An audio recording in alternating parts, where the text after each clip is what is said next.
देंगे, जिसको आज तक समाज और साहित्य ने देखना छोड़ दिया है, जिसके तरफ नजर उठा करके देखता नहीं, जिसको पिछड़ा समझ करके, जिसको वंचित समझ करके, जिसको दलित समझ करके छोड़ दिया। कबीर साहब कहते ऐसे ऐसे उदाहरण को ही उठा करके हम साहित्य की मुख्यधारा में लाएंगे, क्योंकि ऐसे श्रम करने वाले को ही महत्व मिलना चाहिए। चक्की श्रम करती है तो उसको महत्व मिलना चाहिए, सूप श्रम करती है तो उसको महत्व मिलना चाहिए। मतलब यह कि काम करे कोई और नाम कोई और लूट जाए, ये कबीर साहब को पसंद नहीं था। कबीर साहब को पसंद था कि जो काम करता है उसी का नाम होना चाहिए। ये कबीर साहब का दर्शन है, ये कबीर साहब समझाना चाहते हैं। ये परिश्रम करता है सूप और उदाहरण बन जाता है कोई दूसरा और। परिश्रम करती है चक्की, उदाहरण बन जाता है पहाड़। परिश्रम करता है कुम्हार, उदाहरण बन जाता है चांद और सूरज। कबीर साहब के नहीं नहीं, ये नाइंसाफी ये परिश्रम करने वालों के साथ नहीं होना चाहिए। जो काम करे उसी का नाम होना चाहिए। तो कहने का अभिप्राय यह है कि कबीर साहब के पास उदाहरणों की तो कमी होती नहीं। तो लोगों ने कहा कि सत्संग हमको सुनने में समझने में आता नहीं, फिर भी आप कहते हैं सत्संग में बैठना चाहिए, तो क्यों बैठे? आप ही लोग में से कोई प्रश्न किए होंगे, कौन किए थे अब समझिए। लेकिन कबीर साहब से कहे कि सत्संग की बातें मेरे समझ में नहीं आती है, फिर भी आप कहते हैं कि सत्संग न भी समझ में आवे तो भी जाकर के बैठना चाहिए। तो समझ में नहीं आएगा तो बैठने से क्या फायदा होगा? कबीर साहब ने कहा रुको मैं उदाहरण से समझाता हूं, और उदाहरण देकर के कबीर साहब समझाते हैं। कबीर संगति साधु के जो गंधी के वास, जो कछु गंधी दे नहीं तो भी वास सुवास। सदगुरु कबीर साहब उदाहरण देते हैं कि यदि सत्संग तुमको सुनने समझने के लिए नहीं भी आता है, फिर भी सत्संग में बैठोगे तो तुम्हारा जीवन लाभ से भर जाएगा। लोगों ने कहा सो कैसे होगा? कबीर साहब उदाहरण दे के कहते हैं कि जय मान लो कि तुम्हारे घर में, तुम्हारे आंगन, तुम्हारे समाज में कोई गंधी बेचने आया। गंधी में ना सुगंध बेचने आया। सुगंध नहीं समझते तो इत्र समझते हैं ना, इत्र भी नहीं समझते तो सेंट तो समझते हैं, प्रयोग करते हैं तो समझते होंगे ही। तो मान लो कि कबीर साहब कह रहे हैं कि कोई सेंट बेचने वाला आपके घर में आया, आपके परिवार में आया। तो पुरुष लोगों की तो खैर एक अलग दुनिया है, लेकिन माता वर्ग की दुनिया ऐसी है कि यदि घर आंगन में कोई एक बेचने वाला आ जाए तो पूरे मोहल्ला उस जगह इकट्ठा हो जाता है। होता है कि नहीं होता? भले ही खरीदना सबको हो कि ना, उससे मतलब नहीं। एक आदमी खरीद रहा है तो 25 आदमी उसको चेक कर रहा है, बताएगा ये ठीक, ये ठीक नहीं है, दूसरा वाला लो। दूसरा आदमी सलाह देगा नहीं नहीं इसका कलर झड़ जाएगा, तीसरा वाला लो। तीसरा आदमी और कुछ सलाह देगा। मैंने एक आदमी खरीदने वाला और 50 आदमी उसकी सलाह देने वाला वहां खड़े हो जाए, देने वाला ने देने वाली सब खड़ी हो जाएगी। तो कबीर साहब कहते हैं कि मान लो कि आपके समाज में कोई सेंट बेचने वाला है। खरीदने की जरूरत एक आदमी को है, एक स्त्री को, किसी माता को है। तो एक माँ बहन उस सुगंध को खरीद रही है, और उस खरीद बिक्री की घटना को देखने के लिए, लेना देना नहीं है, लेकिन देखने के ख्याल से 50 महिलाएं आपस में अगल बगल घेर करके खड़ी हो गई, देख रही है। ना उसको लेना है ना उसको देना है, केवल देखना है। तो देखने लिए के लिए जो वो खड़ी हुई, तो कबीर साहब सवाल यह करते हैं कि जब सेंट लेने वाला और देने वाले के बीच में जब सेंट का लेन देन होगा तो उससे जो सुगंधी उड़ेगी, तो जो खरीद रहा है केवल उसी के नाक में जाएगा कि जो देख रहा है उसके भी नाक में जाएगा? कबीर साहब का सवाल समझे कि खरीद बिक्री दो व्यक्ति के बीच हो रही, पैसा कोई और दे रहा है, सेंट कोई और ले रहा है, लेकिन 50 आदमी जो तमाशा देखने के लिए खड़ा है कि कैसे खरीद बिक्री हो रहा है, तो उस 50 आदमी के नाक तक सुगंध जाएगी कि उसको रोकने की कोई व्यवस्था है? कोई व्यवस्था नहीं ना है। सेंट वाला ये नहीं कह सकता है कि आप पैसा नहीं दे रहे तो आपके नाक तक नहीं जाने देंगे, कहेगा ऐसा क्या? चाहेगा भी तो रोक पाएगा? नहीं रोक पाएगा। तो कबीर साहब कहते हैं कि कबीर संगति साधु की। कैसी संगति? तो जौ गंधी की वास, गंधी माने सेंट बेचने वाला। तो जैसे सेंट बेचने वाले के पास में बैठने पर यदि अपनी पूंजी लगा करके हम सेंट न भी खरीद रहे हो, फिर भी उस सेंट से निकलने वाली जो सुगंध है वो हमारे नाक तक पहुंच करके हमारे जीवन को सुवासित कर देता है। उसी तरह से संत के पास पहुंचने के बाद यदि उस संत के संगति को खरीदने का, समझने का हमें क्षमता न भी होता हो, फिर भी साधु की संगति में बैठने पर जो उनके सत्संग का, उनके शुभ संस्कार का, उसके पुण्य का, उसके चरित्र की जो आभा निकलती है, उस आभा से हमारा कर्म सुधर जाता है, हमारा जीवन सुधर जाता है, हमारा जीवन पवित्र हो जाता है।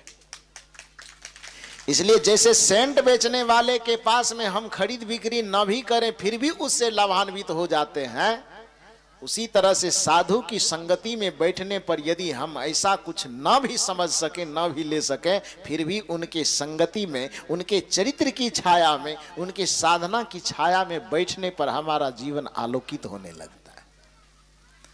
दूसरे प्रकार से हमारा बिगड़ा हुआ कर्म सुधरने लगता है साधु की संगति करने से। हमारे जीवन के पूर्व में किए गए जो अपराध है, पाप है, उसका दमन होने लगता, दलन होने लगता है। इसलिए गोस्वामी तुलसीदास जी ने कहा कि अपने जीवन के बुराइयों से मुक्ति पाना हो तो गंगा में स्नान कर सको कि न कर सको उतना ज्यादा मायने नहीं रखता है। कुंभ स्नान जाकर के कर सको न कर सको उतना ज्यादा मायने नहीं रखता है।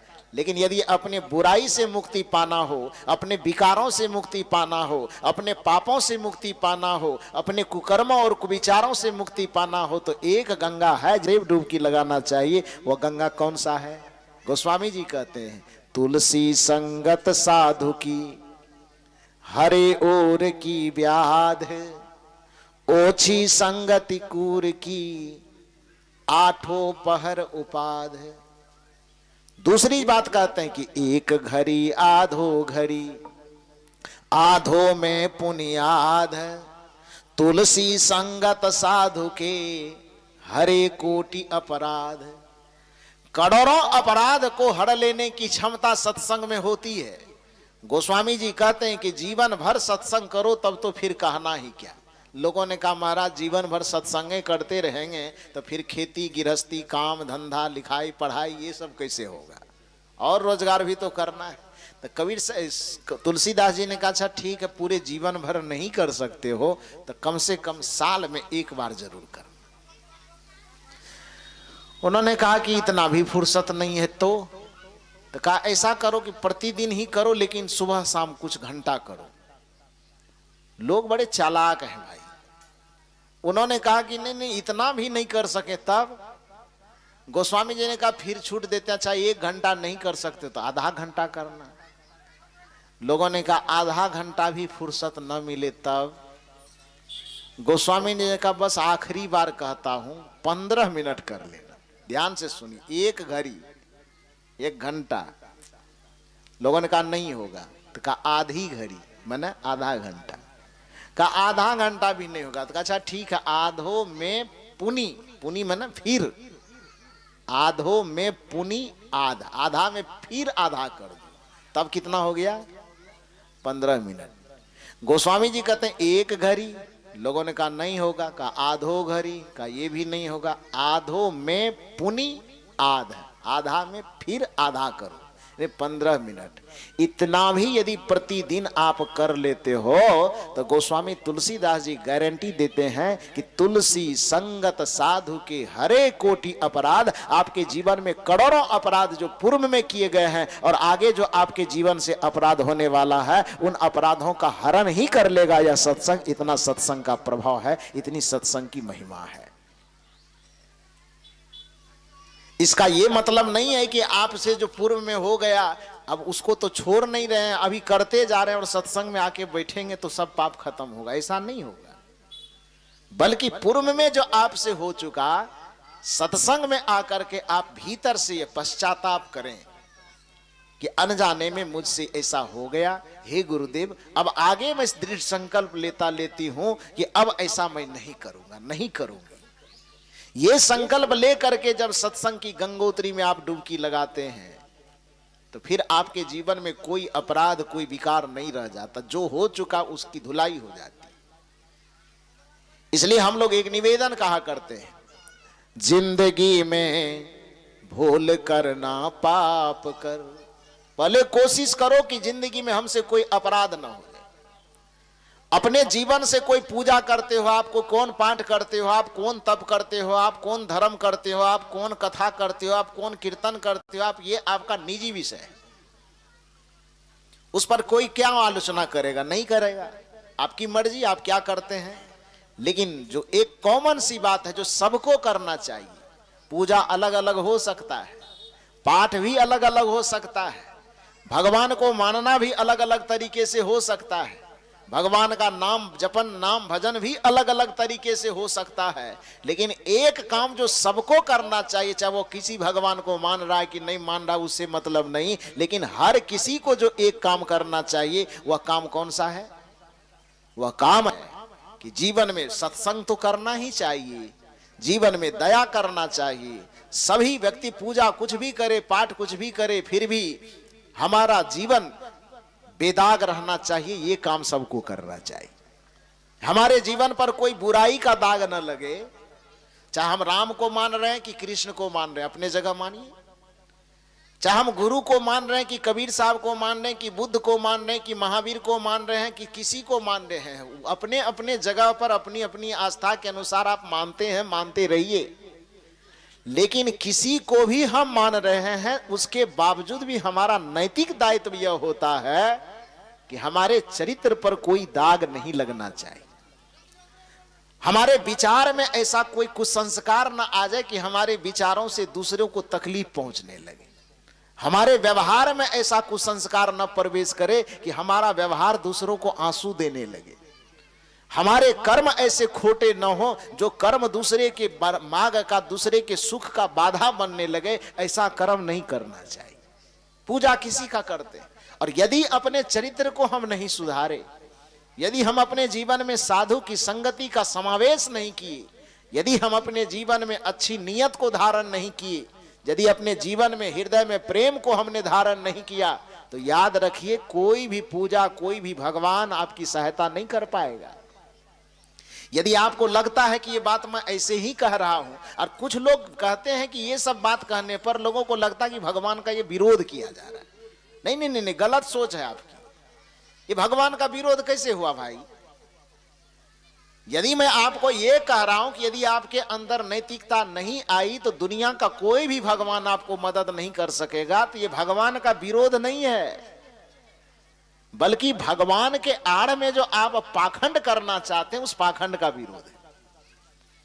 यदि आपने अपने जीवन में अच्छे चरित्र को धारण नहीं किया, अच्छे विचार, अच्छे संस्कार, अच्छे व्यवहार को धारण नहीं किया, तो कोई भी पूजा, कोई भी पाठ आपके जीवन को सुखी नहीं कर सकता। यदि यह बात कहा जाता है तो लोग बीच में हवा उड़ाते हैं कि ये लोग तो पूजा पाठ सब के विरोधी है। कैसे लगता है कि पूजा का विरोध किया जा रहा है? कौन दृष्टिकोण से लगता है आपको कि पाठ का विरोध करें, कि सत्संग का, कि भगवान का, कि भगवती का विरोध किया जा रहा है? बल्कि आपको यह समझाया जा रहा है कि भगवान और भगवती के आड़ में यदि आप कोई कुकर्म करते हैं तो उस कुकर्म के परिणाम से दुनिया का कोई भी भगवान आपको बचा नहीं पाएगा।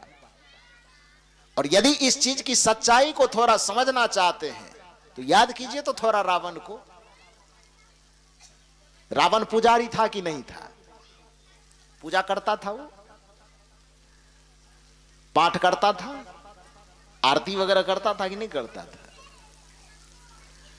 उसके आरती, उसके श्लोक तो इतने महत्वपूर्ण है कि आज भी दशहरे के दिन उनके पुतला को सब खुशी खुशी जलाने के, उछल उछल के जलाने के बावजूद भी आज भी किसी भी शिव मंदिर में शिव की पूजा करने जाते हैं आप, तो भारत के समस्त पंडितों को रावण के ही रचे गए मंत्र को जपवाया जाता है। सोचिए कि उसके मंत्र में कितनी शक्ति होगी, कितना महत्वपूर्ण होगा। उनके मंत्र दोहराए जाते हैं। तो रावण बुद्धिहीन भी नहीं था, ऐसा नहीं था कि वो पूजा नहीं करता था, ऐसा नहीं था कि वो चंदन टीका नहीं लगाता था, ऐसा नहीं था कि वो और कोई कर्मकांड नहीं करता था, और ऐसा भी नहीं था कि उससे बड़ा पुजारी हम हो जाएंगे, आप हो जाएंगे। अरे शंकर जी के ऊपर आप चढ़ाने जाएंगे, बहुत से बहुत क्या चढ़ाएंगे? फूल चढ़ाएंगे, जल चढ़ाएंगे, बेलपत्र चढ़ाएंगे, यही नहीं चढ़ाएंगे। रावण क्या चढ़ाता था? शिव जी को मनाने के लिए रावण क्या करते थे? कहा तो यह जाता है कि अपना गर्दन तक काट करके वो चढ़ा देते। केवल रावण की ही बात मत कीजिए, बल्कि आप यदि टीवी सीरियल देखते हैं, शास्त्र पढ़ते हैं, पुराण पढ़ते हैं, तो शास्त्रों और पुराणों के दरमियान देखिए कि जितने भी राक्षसों का नाम लिया जाता है, वह राक्षस शक्तिशाली होने के लिए सबसे पहले क्या करता था? सबसे पहला काम, कोई भी राक्षस शक्ति अर्जित करने के लिए, शक्तिशाली होने के लिए सबसे पहला काम क्या करता था? वो भगवान की पूजा करता था। गया किसी जंगल में, जंगल के किसी गुफा में, एकदम तपस्या करने के लिए बैठ गया। भगवान का नाम ले रहा है, ले रहा है कि नहीं ले रहा? खूब नाम ले रहा है, खूब जप कर रहा है। जप करते करते आंधी आए, तूफान आए। टीवी समय देखे ना सीरियल सब, आंधी आता है, तूफान आता है, वर्षा होती है, बिजली तड़कती है, धरती डोलने लगती, पता नहीं क्या क्या होने लगता है। भगवान का सिंहासन तक हिलने लगता है उसके तप से। तब क्या होता है? सीधे भगवान उसके सामने आता है। अब हम दूरबीन लगा के देखने नहीं गए थे, कथा में ऐसा ही लिखा हुआ, वही बात हम आपको बता रहे। धरती कांपने लगती है, समुद्र खलबलाने लगता है, आकाश एकदम गरजने लगता है, पूरा धरती का अस्तित्व डगमगाने लगता है। यहाँ तक कि भगवान जिस सिंहासन पर बैठे रहते हैं, उस तपस्या की गूंज से उसका भी सिंहासन थरथराने लगता है। तब क्या होता है? वो भगवान उस राक्षस के सामने आते हैं, और उस सामने में आकर के फिर वो कहते हैं, मैं तुम्हारे तपस्या से बहुत प्रसन्न हूं, मांगो वत्स, कौन सा वरदान मांगते हो? कहता है कि नहीं कहता है? तो वरदान मांगने में और वरदान तो दाएं बाएं आगे पीछे जो लेना होगा लेंगे, लेकिन सबसे पहला वरदान वो क्या मांगते हैं? न दिन में मरूं, न रात में मरूं, न आदमी से मरूं, न पशु से मरूं, न अस्त्र से मरूं, न शस्त्र से मरूं, न आकाश में मरूं, न पताल में मरूं। यही सब घुमा फिरा करके मूल बात यह है कि किसी भी तरह से हमको मरना ही न पड़े, ऐसा वरदान पहले दीजिए, कोई हमको मार न सके। ये वरदान मांगने के बाद, ये तो बिना पूजा का नहीं मिलता है, बिना तपस्या का तो मिला नहीं, लेकिन इतनी पूजा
लाइट जलाइए ना।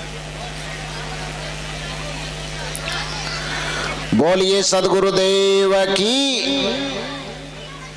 तो मैं निवेदन यह कर रहा था,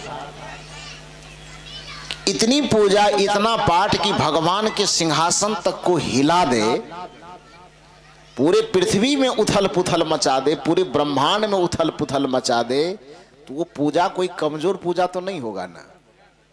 वो तपस्या कोई कमजोर तपस्या तो नहीं होगी, लेकिन उस पूजा उस तपस्या को करने के बाद भी उसी भगवान जिसकी पूजा करके वो अभी अभी आया, इतना तपस्या इतनी शक्ति हासिल की है, उस भगवान को उसको भी मारने के पीछे दौड़ना पड़ जाता था, भगवान उसको मार करके खत्म कर देते थे, तो ऐसी नौबत क्यों आती थी? मान लो भस्मासुर का नाम तो जान रहे हैं आप, आए? भस्मासुर जो शिव जी को प्रभावित किए होंगे, तो बिना कोई पूजा बिना कोई तपस्या किए हुए भस्मासुर ने जब शंकर जी को प्रभावित किया होगा, प्रसन्न किया होगा, तो पूजा करके ही नहीं किया होगा, पाठ करके ही नहीं किया होगा, तपस्या करके ही नहीं किया होगा। तो जिस पूजा पाठ और तपस्या करने के बाद शंकर जी को अपने वश में करके शंकर जी से वरदान प्राप्त कर लिए, आखिर उसी शंकर जी को उसी पुजारी का फिर वध करवाने की जरूरत क्यों पड़ी? क्यों पड़ गई? वह इसलिए पड़ गई क्योंकि उसने पूजा तो किया लेकिन जीवन में चरित्र को नहीं अपनाया।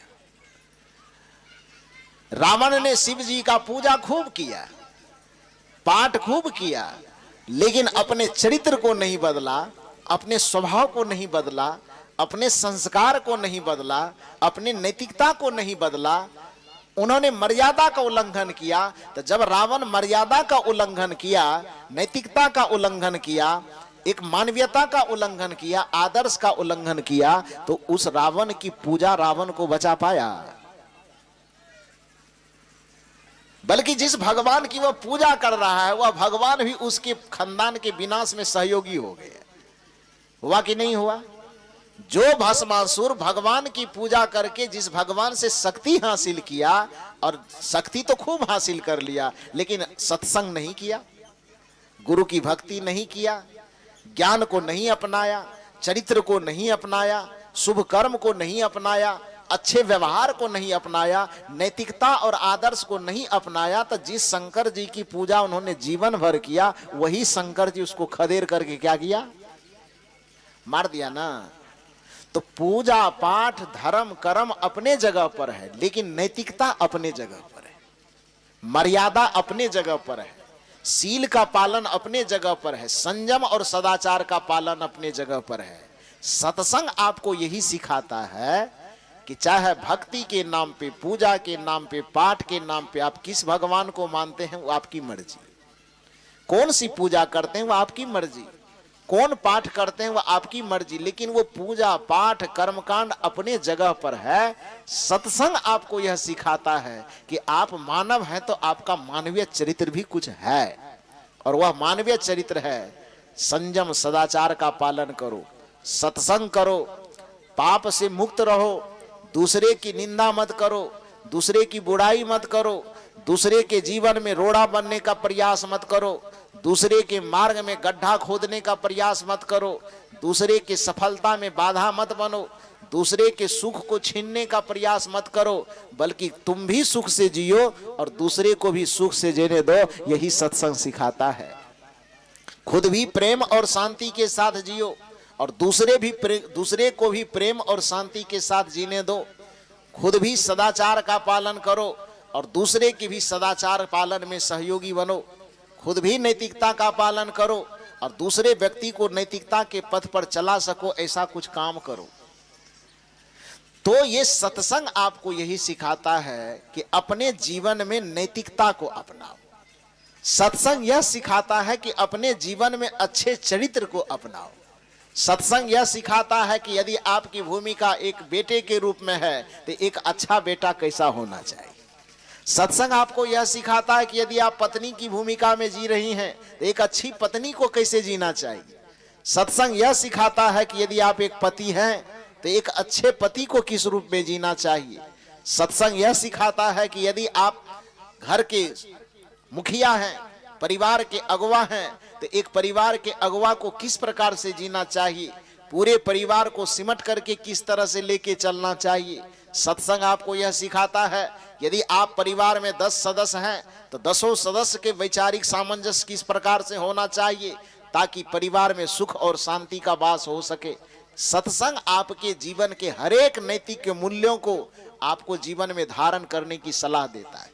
सत्संग यह कहता है कि आपका पूजा पाठ कर्म धर्म का मान्यता क्या है वो आप अपने जगह पर रखिए, लेकिन इतना जरूर रखिए कि आप नैतिक बने, सदाचारी बने, दूसरे के दुख को दूर करने का प्रयास करें, दूसरे के दर्द को समझने का प्रयास करें, और जीवन में अपने जीवन में कभी किसी प्रकार के कलंक का दाग न लगने दें।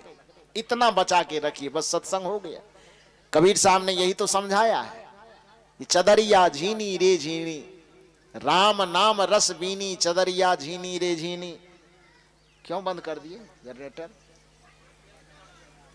हाँ, बोलिए सदगुरुदेव की।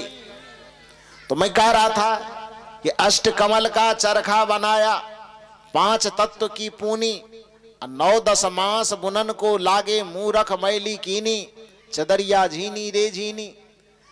जब मोरी चादर बन घर आए, रंग रेज को दीनी। ऐसा रंग रंगा रंग रेज ने लालों लाल कर दीनी। जैसे ही यह जीवन रूपी चादर बन करके आई, समझदार लोग इस जीवन रूपी चादर को रंगरेज के हवाले कर देता है।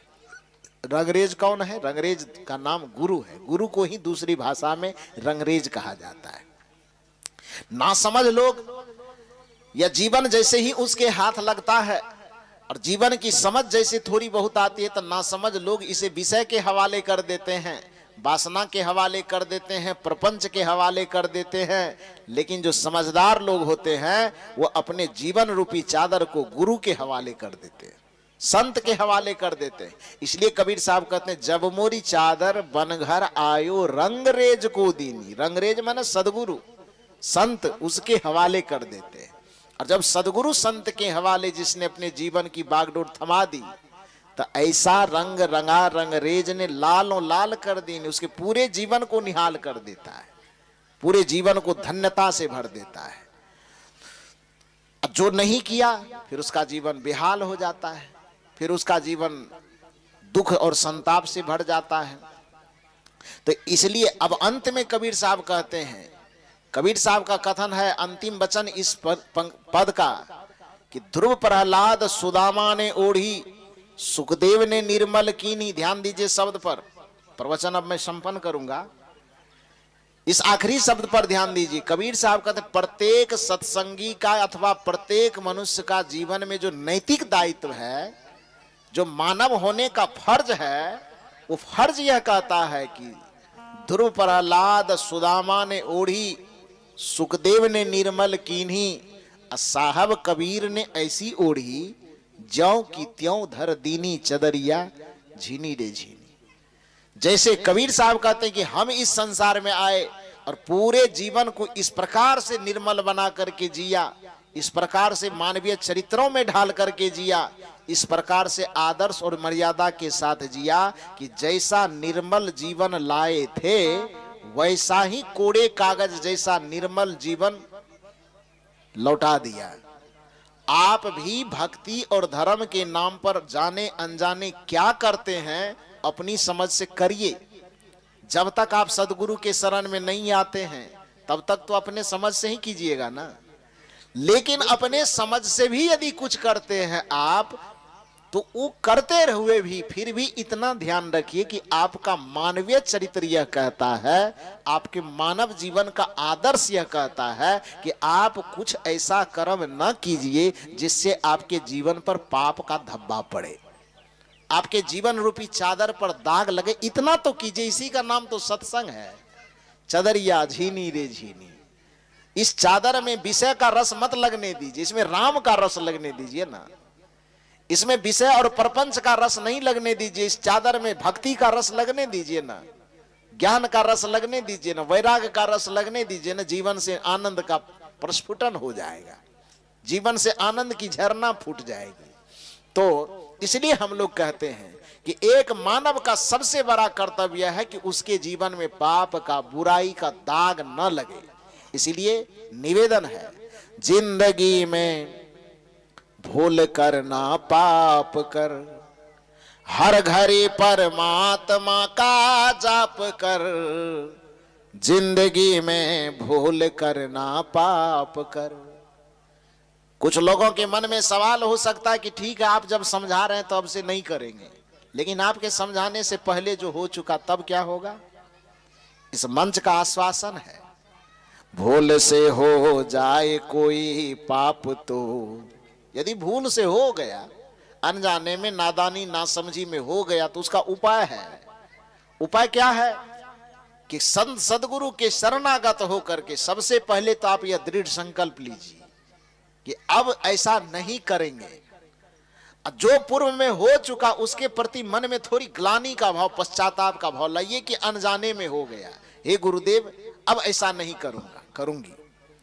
भूल से हो जाए कोई पाप तो, भूल से हो जाए कोई पाप तो, बैठ कर कुछ काल पश्चाताप कर। जिंदगी में भूल करना पाप कर, हर घड़ी परमात्मा का जाप कर। जिंदगी में भूल करना पाप कर, आएगा परमात्मा तुझको नजर, आएगा परमात्मा तुझको नजर। लेकिन आईना दिल का तू पहले साफ कर। अपने दिल के आईने को थोड़ा साफ कर लीजिए, इसी का नाम सत्संग है। अपने मन के आईने को थोड़ा साफ कर लीजिए, इसी का नाम सत्संग है।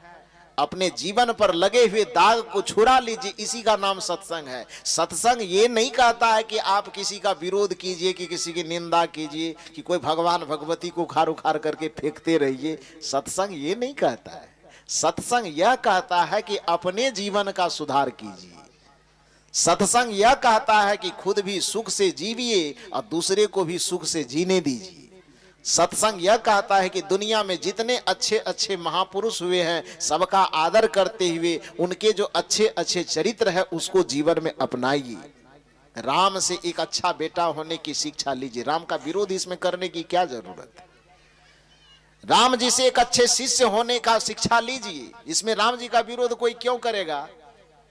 एक राम जी से आप एक अच्छे नैतिक व्यक्ति होने की शिक्षा लीजिए। श्री राम जी से प्रातः काल उठ के रघुनाथा, माता पिता गुरु नावही माथा, यह शिक्षा लेंगे तो राम जी का विरोध कैसे कोई कर?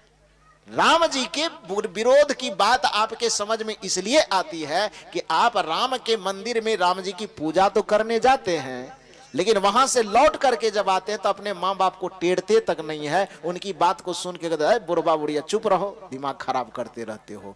तब फिर कबीर साहब को बीच में खड़ा होना पड़ता, तुम्हारा पूजा बेकार है। कदाचित राम जी के मंदिर में जाकर के आप क्या सीख पावे कि राम जी अपने माता पिता के स्वाभिमान की रक्षा के लिए अयोध्या जैसे राज्य को फुटबॉल बना करके पता नहीं कहां फेंक दिया, और आप यह वहां से उस मंदिर से यह शिक्षा लेकर के आवे कि जैसे राम जी अपने माता पिता के स्वाभिमान की रक्षा के लिए राज तक को ठोकर मार सकता है, उसी तरह हमें भी अपने माता पिता के आन बान और शान की रक्षा के लिए जिस चीज को ठुकराना पड़े हम ठुकराने के लिए तैयार हैं। तो फिर राम जी की भक्ति की विरोध क्यों की जाएगी? फिर तो मैं भी कहूंगा कि आप उस राम जी की पूजा कीजिए। यदि आप शिव जी के मंदिर में जाकर के यह सीख सकें, जिस शिव ने यह जीवन का आदर्श बनाया कि अपना घर हमें नहीं बनाना है लेकिन दूसरे का घर बनाना है, आप ऐसा करते हैं? आप तो यह करते हैं कि अपना घर बनाने में हजारों लोगों का घर नोचना पड़े तो नोच डालते हैं, और फिर भी कहते हैं कि हम शिव जी के पुजारी हैं। तो इस पे विरोध होगा। लेकिन यदि शिव जी के मंदिर में जाकर के आप यह सीख सकें कि शिव औढ़ दानी है, अपना भूखा रहता है लेकिन दूसरे को खिलाता है, और वहां जाकर के यदि आप सीख सकें कि हम भी भूखे रह करके दूसरे की थाली में हाथ डाल सकते हैं, तो समझना चाहिए कि आपकी शिव की पूजा सार्थक हो गई। फिर ऐसी पूजा करने की सलाह हम भी देंगे आप। यदि आप यह सीख सकें कि अपना पहनने के लिए वस्त्र नहीं है उनको, लेकिन फिर भी दूसरे के पहनने के, दूसरे के शरीर को ढकने का ख्याल उनके मन में है, वहां शिव जी के मंदिर में जाने के बाद यदि यह प्रेरणा आपको मिल सके और आप भी अपने वस्त्र की चिंता से ज्यादा, अपने शरीर को ढकने से ज्यादा चिंता यदि दूसरे के तन को ढकने की कोशिश करते हैं, तो फिर आपके शिव जी का पूजा सार्थक है। ऐसे शिव जी की पूजा करने की सलाह हम भी देंगे, करना चाहिए। आप यदि आप शिव जी से यह सीख पावें कि उसके परिवार का रस का क्या है, क्यों वो परिवार रसपूर्ण है, क्यों वह परिवार प्रेम से भरा हुआ है, क्यों वह परिवार आनंद से भरा हुआ है, उस आनंद की गहराई में जाके देखें और अपने भी जीवन में, अपने परिवार में उस सूत्र को लागू करने का प्रयास करें, तो मेरा भी सलाह होगा कि आप बराबर मंदिर जाए, सुबह शाम दोपहर, एक दिन में 3 बार जाइए। लेकिन आप ऐसा कर नहीं रहे हैं ना। आप समझते हैं कि एक गए 10 मिनट के खातिर बेलपत्तर चढ़ा दिए, घंटी डोला दिए, बस हो गया, पूजा हो गया। इतनी सी बात को पूजा कबीर साहब कहते हैं हम मानने के लिए तैयार नहीं। यदि आप शिव जी की पूजा करते हैं तो भगवान शिव से प्रेरणा लीजिए। क्या प्रेरणा लेना आपको, एक उदाहरण मैं देता हूं। भगवान शिव के मंदिर में जाते हैं आप, भगवान शिव के चरित्र को थोड़ा समझने की कोशिश कीजिए। भगवान शिव के परिवार में कितने सदस्य हैं? कितने सदस्य? 4 सदस्य, शिव, पार्वती, कार्तिक और गणपति, गणेश जी, ये 4 ही है ना। 8 मंजिला मकान कहीं बना हुआ है कि नहीं बना हुआ है? नहीं ना है। आप लोग कहीं देखे हैं? थोड़ा बताइए। हम तो खाता खसरा पलट के देखे, कहीं नजर नहीं आया। तो शिव जी अपने परिवार के साथ कहाँ रहते हैं? कैलाश पर्वत, पहाड़ पे। और दार्जिलिंग में कहीं रहते हो पता नहीं जो भी हो, लेकिन पहाड़ पे रहते, कैलाश पर्वत पे। रहने के लिए किसी कोठे बिल्डिंग की बनावट नहीं है उनके पास। तो पहाड़ में गुफा है, एक गुफा के अंदर अपने परिवार के वो 4 सदस्यों के साथ रहते हैं। शिव, पार्वती, कार्तिक, गणपति, ये 4 सदस्य। 4 सदस्यों की जो सवारियां हैं वो सब एक गुफा में। तो 4 सदस्य की सवारी कौन कौन चीज है? भगवान शिव के संग सवारी क्या है? एरोप्लेन कि फॉर्च्यूनर के स्कॉर्पियो है? भगवान शिव की सवारी है नंदी, बसहा बैल, है ना। अब माता पार्वती की सवारी बाघ है, शेर। और कार्तिक की सवारी मयूर। गणेश जी की सवारी वो हमको लगता है 100 पीस में शंकर जी दे दी, फुसलाने के लिए दे दिए होंगे। जब गणेश सबको सब सवारी दी गई होगी और गणेश जी रोने लगे होंगे तो उसको ऐसा चुप रहो को तुमको भी देते हैं। कभी उसका यूज नहीं किए होंगे।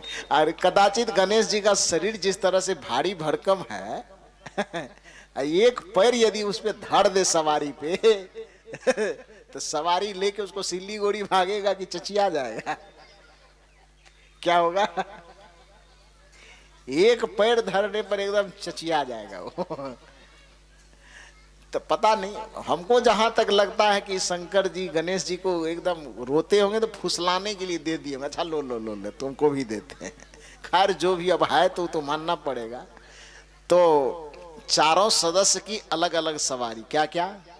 भगवान शिव का बसहा बैल, माता पार्वती का शेर, कार्तिक जी का मयूर और गणेश जी का चूहा। ये 4 सवारी है। एक शंकर जी के गले का आभूषण, गले का हार कौन चीज है? नाग सांप है। तो 5 प्राणी हुआ ना, 5 जाने वाला ना है। बाघ भी, बैल भी, चूहा भी, सांप भी, मयूर भी, ये 5 प्राणी है ना वो, चूंकि प्राण है उसके अंदर, सजीव प्राणी है। इन 5 प्राणी को जो सवारी सब की है और गले का एक आभूषण है, उसको ठहरने, उसको रखने के लिए पहाड़ का एक गुफा फिक्स है। अब परिवार के 4 सदस्यों को रहने के लिए एक गुफा फिक्स है। अब सवाल आपसे यह है कि सोचिए कि भगवान शिव के परिवार में एक दूसरे सदस्य के प्रति कितना प्रेम रहा होगा, कितना एक दूसरे के प्रति सम्मान रहा होगा, कितना एक दूसरे के प्रति आदर का भाव रहा होगा कि उसकी संगति के प्रभाव में रह करके उनकी जितनी सवारियां हैं, हालांकि वो आदमी तो है नहीं, पशु है, पक्षी है, यही ना है, सांप है, जानवर है। ये पशु पक्षी जानवर सांप इत्यादि होने के विषैले प्राणी होने के बावजूद भी और प्रकृति से एक दूसरे के विरोधी, प्रकृति से एक दूसरे के समर्थक नहीं है, जैसे कि उदाहरण में आप समझिए कि जहां तक बाघ और बैल का सवाल है, तो नेचर से, प्रकृति से वो एक दूसरे के समर्थक हैं कि एक दूसरे के विरोधी हैं? थोड़ा सा बोलिए ना आप नीचे से। बाघ और बैल अपने स्वभाव से एक दूसरे के समर्थक हैं कि एक दूसरे के विरोधी हैं? विरोधी है ना जी। बाघ और बैल कदाचित आमने सामने हो जाए तो एकदम नरगट्टी चाप करके एकदम वृंदावन बिहारी लाल की जय कर देगा, करवाएगा ना, तुरंत छड़प करके खा जाएगा उसको। सांप और मयूर जो है अपने प्रकृति से, अपने स्वभाव से एक दूसरे के समर्थक हैं कि विरोधी? बोलिए इधर से नीचे से, विरोधी है ना। सांप और चूहा जो है वो एक दूसरे के विरोधी हैं कि समर्थक? विरोधी है ना। वो सब एक दूसरे का विरोधी है। बाघ बैल को खा जाएगा, मयूर सांप को खा जाएगा, और सांप चूहे को खा जाएगा, क्योंकि नेचर से एक दूसरे के विपरीत है वो। लेकिन एक दूसरे के प्राकृतिक दुश्मन होने के बावजूद भी, और से एक दूसरे के विरोधी होने के बावजूद भी, जब सभी प्राणियों को एक ही गुफा में बंद करके रखा जाता होगा, तो इतना प्रेम से वह कैसे रह लेता था? अपने स्वभाव को भूल करके वह एक दूसरे के साथ में प्रेम से, आनंद से जीवन भर गुजारा कैसे कर रहा था? वो संगति का प्रभाव था ना जी। किसकी संगति का? भगवान शिव के परिवार की संगति का। कि उनकी संगति में इतना प्रेम था कि उसके प्रेम का प्रभाव सांप बिच्छू पर भी पड़ गया, बाघ बैल पर भी पड़ गया। सांप और चूहा, उनके परिवार में इतना सुख होगा, इतना सरसता होगी, इतनी वैचारिक सामंजस्यता होगी, इतना प्रेम होगा, एक दूसरे के प्रति इतना समर्पण होगा, एक दूसरे के प्रति इतना सम्मान होगा कि उसके व्यक्तित्व का छाप उस बाघ बैल सांप मयूर और चूहा तक पर पड़ गया। आप कल्पना कीजिए कि ऐसे महापुरुष के मंदिर में जाते हैं आप, जिस महापुरुष का छाप बाघ और बैल पर पड़ गया, जिस महापुरुष के चरित्र का छाप सांप और चूहे पर पड़ गया, जिस महापुरुष के चरित्र का छाप मयूर और सांप पर पड़ गया, उस महापुरुष के मंदिर में आप जल चढ़ाने जाते हैं, फूल चढ़ाने हजारों बार जाते हैं, लेकिन उसका छाप आपके परिवार पर नहीं पड़ा। आप वहां से लौट करके आते हैं और पति पत्नी में बनता नहीं, सास और बहू में बनता नहीं, तो आपका जो जीवन है वो सांप और बिच्छू से भी गया गुजरा है कि नहीं है? है ना जी। अरे जिस शिव का प्रभाव बाघ और बैल को मित्र बना दिया, उस शिव जी की पूजा करने के बावजूद भी आपके चरित्र में वो प्रभाव नहीं झलक रहा है, और आप पति पत्नी एकदम बाघ और भैंसा की तरह लड़ रहे हैं। फिर कबीर साहब का सवाल है कि तुम्हारे पूजा करने का फायदा क्या है? यदि आप मंदिर में जा करके ऐसे महापुरुष के, कि जिन महापुरुषों के चरित्र का प्रभाव एक सांप और मोर जो प्रकृति से एक दूसरे का विरोधी है, उस विरोधी तत्व वाले सांप और मयूर को भी प्रेम करना सिखा दिया, और उस महापुरुष की पूजा करने के बाद आप अपने घर आते हैं और सास बहू में एकदम हिंदुस्तान पाकिस्तान की तरह ठना रहता है, तब कबीर साहब का सवाल पैदा होगा कि फिर तुम्हारे पूजा करने का फायदा क्या है? सवाल वाजिब है कि गैर वाजिब है? ये आए सवाल वाजिब, उचित है कि अनुचित? उचित है ना। जिस शिव जी का चरित्र सांप को भी ठंडा कर दिया, सांप के जहर को उतार दिया, उस शिव जी की पूजा करने के बाद आपके क्रोध का जहर नहीं उतरता है, आपके लोभ का जहर नहीं उतरता है, आपके मनोविकारों का जहर नहीं उतरता है, तब किसी संत को यह टिप्पणी करने की आवश्यकता पड़ती है कि तुम पूजा कर रहे हो कि पूजा के नाम पे पाखंड कर रहे हो। कदाचित शिव जी के मंदिर में जाकर के भगवान शिव से यह प्रेरणा ले पाते कि हम जैसे उनका परिवार आपस में प्रेम से रह रहा है, उनके प्रेम की छाया हमारे भी परिवार में झलकने लगती, तब तो ये मंच भी आपको सलाह देता है कि तब तो सुबह शाम दिन दोपहर आप मंदिर जाइए, खूब पूजा कीजिए। कौन मना करता है आपको? लेकिन यदि आपने इतना ही समझ रखा है कि हम और कुछ नैतिकता का पालन करें कि न करें, प्रेम को अपनावें कि न अपनावें, दया को अपनावें कि न अपनावें, क्षमा को अपनावें कि न अपनावें, केवल मंदिर में जाके घंटी बजा लेंगे और हम सबसे बड़ा भक्त बन जाएंगे, फिर कबीर साहब कहते हैं कि मैं तुम्हें भक्त मानने के लिए तैयार नहीं हूं। तू भक्ति के नाम पे तू पाखंड कर रहा है। भक्ति है अपने गुरुजनों के चरित्र को अपनाना, भक्ति है अपने भगवान के गुणों को अपनाना। जिसको हम अपना भगवान मानते हैं, जिसको हम अपना आदर्श मानते हैं, जिसको हम अपना इष्ट मानते हैं, उनके जो चरित्र हैं, उनके जो आचरण हैं, उनके जो सद्व्यवहार हैं, उनके जो सदकर्म है, यदि उनका सदकर्म और सद्व्यवहार हमारे कर्म में उतरना शुरू हो जाए और हमारे चरित्र में हमारे भगवान का चरित्र झलकना शुरू हो जाए, तब समझना चाहिए कि हम भगवान के भक्त हो गए हैं। यदि गुरु के आदर्श, गुरु के ज्ञान और गुरु के चरित्र आपके चरित्र में झलकने लगे, आपके व्यवहार में झलकने लगे और आपके कर्मों से गुरु की सुगंध निकलने लगे, तब समझ लेना चाहिए कि हमारी भक्ति और हमारी पूजा सार्थक हो गई। यदि आप यह सोच रखे हैं कि केवल घंटी बजाना, केवल दिया दिखाना, केवल कंठी माला पहन लेना यही भक्ति की पहचान है, तो फिर कबीर साहब जैसे संत को कहना पड़ता है कि तू भक्ति को अभी तक समझा नहीं है। भक्ति है संतों के, गुरुजनों के, भगवानों के, इष्टों के आदर्श को अपने आदर्श में, अपने आचरण में उतारना। तो राम की भक्ति का विरोध नहीं, राम की भक्ति का विरोध इसलिए आपको समझ में आती है क्योंकि आप राम के चित्र तक तो पहुंच गए हैं, लेकिन राम के चरित्र तक अभी तक नहीं पहुंचे। कबीर साहब को इतनी सी आपत्ति है कि तुम चित्रों में तो अटके रह गए, राम के चरित्र तक तुम नहीं पहुंच पाए। तुम शिव के चित्रों तक अटके रह गए, लेकिन शिव के चरित्र तक जो तुम्हें पहुंचना था वो पहुंच तुम्हारी अधूरी रह गई।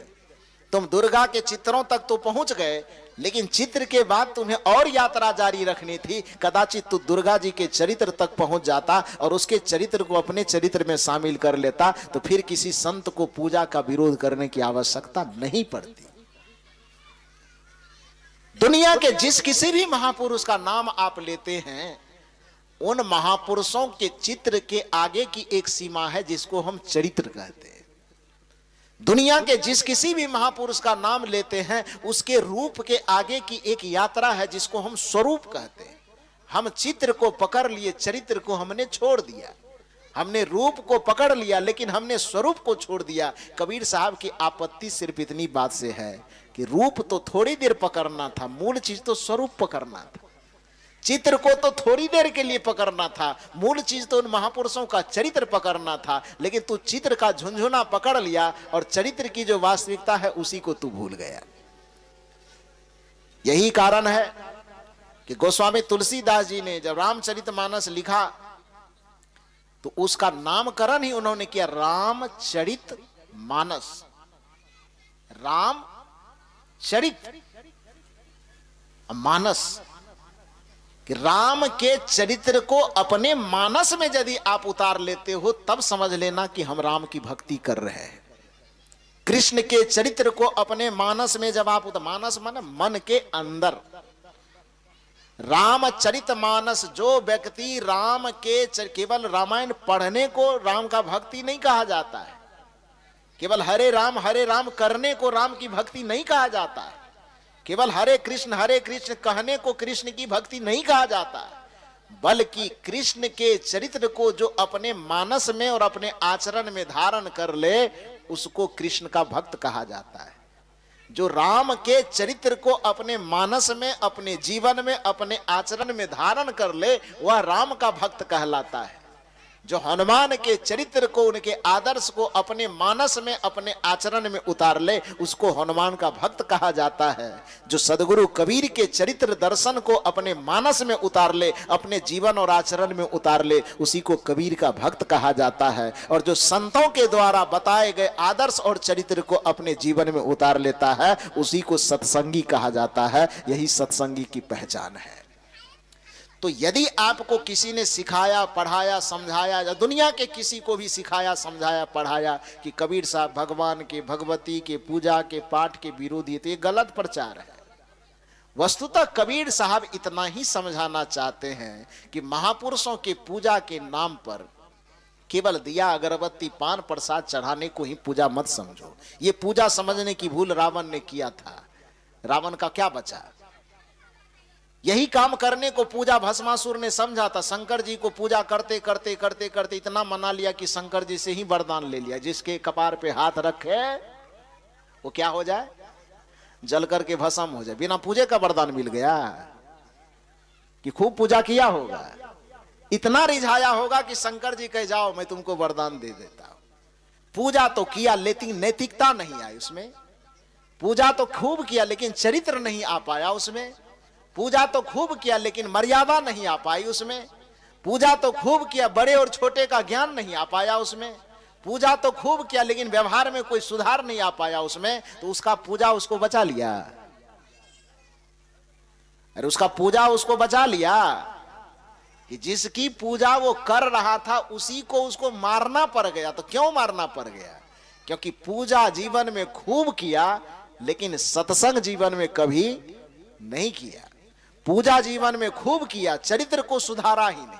पूजा जीवन में खूब किया लेकिन मर्यादा से जिया ही नहीं। पूजा जीवन में खूब किया लेकिन जीवन में एक जो अनुशासन होना चाहिए, एक अच्छा व्यवहार होना चाहिए, एक अच्छा चरित्र होना चाहिए, एक अच्छा कर्म होना चाहिए, उसको नहीं अपना पाए। रावण के साथ हो, हिरण्याकश्यप पूजा नहीं किया था, पूजा नहीं किया था तो वरदान कैसे ले लिया था भगवान से बिना पूजे का?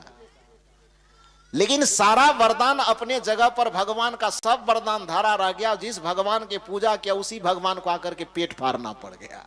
क्यों फाड़ गया? क्यों जरूरत पड़ गई पेट फाड़ने की?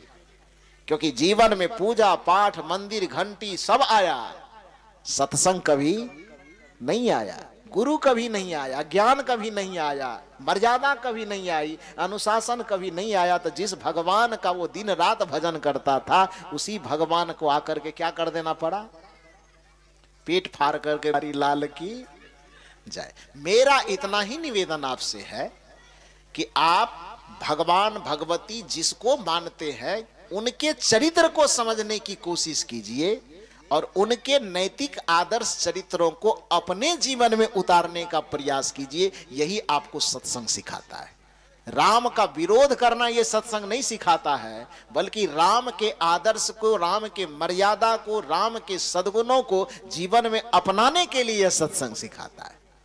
कृष्ण का विरोध यह सत्संग नहीं करता, बल्कि कृष्ण के आदर्श चरित्रों को, उनकी मर्यादा को, उनको गुणों को, उनके गीता जैसे ज्ञान को आप अपने जीवन में धारण कीजिए और अपने चरित्र का परिष्कार कर लीजिए। यह सत्संग सिखाता है। हनुमान जी का विरोध यह सत्संग नहीं करता है, बल्कि हनुमान जी की जो सेवा की भावना है, हनुमान जी के अंदर जो शाकाहार जीवन जीने की, शाकाहार चरित्र को अपनाने की, उसको जो जीवन की शैली है, जो उनका समर्पण है, उनका त्याग है, जो उनका बलिदान है, उन त्याग को, उन बलिदान को, उन सेवा की भावों को आप अपना लीजिए। तो फिर हनुमान जी की भक्ति की विरोध करने की आवश्यकता क्यों पड़ेगी? तो कहने का ये अभिप्राय है कि सत्संग कभी किसी का विरोध नहीं करता, बल्कि सत्संग एक आदर्श मनुष्य बनने की आपको शिक्षा देता है। सत्संग किसी का विरोध नहीं करता, बल्कि सत्संग सभी महापुरुषों के आदर्श आचरणों को अपनाने की सलाह देता है।